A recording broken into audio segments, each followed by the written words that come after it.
My name is Chris Pfaff, aka Drama, and you're watching Secret Entourage Academy.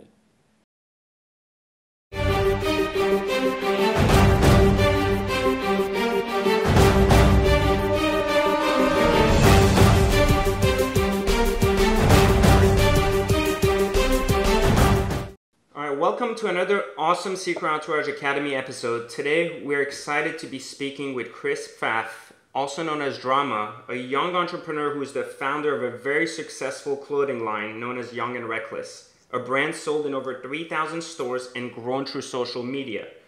Now, Chris has a long history of being featured on TV, as you might recognize him from Robin Big and Rob Dyrdek's Fantasy Factory.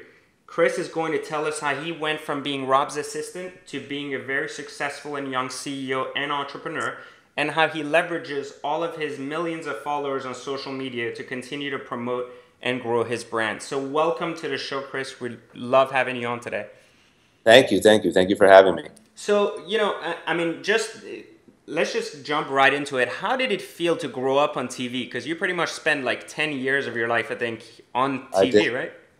Yeah, it's weird to say. It's weird to say, but yes, that is right. And I don't know. I mean, there's parts of it that were really strange, and I think very abnormal. But to be honest, it's not like I'm not Justin Bieber or One Direction here. So my life is still pretty normal, all things considered. But it's fun. I mean, the good part about it is you get to go back and watch, and you have a lot of really cool, almost like family home videos that are really well filmed and edited.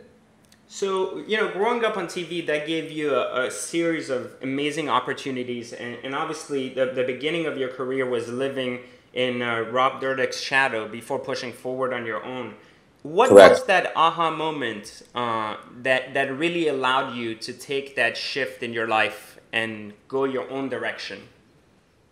I think my biggest, I'll say, gift and curse is that I'm one of those people that are kind of never satisfied, not in a greedy way, but I'm just, even today, I don't feel like I've made it, or like, I can kind of kick back and my dreams came true. I'm always kind of wondering what's next. So when I moved to Los Angeles from Ohio, that was a huge step for me.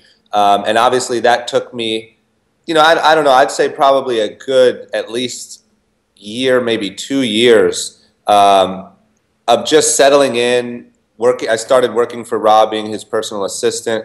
So that took a while. That took probably a couple of years. But after a couple of years, I really just, realized, okay, this isn't it for me.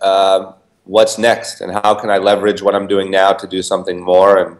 And still to this day, I'm working with that mentality. So I'd say probably a couple of years into living in Los Angeles is when I was like, all right, what's next here? Was there something you observed that gave you that kind of like inspiration that this was the right time? Similar.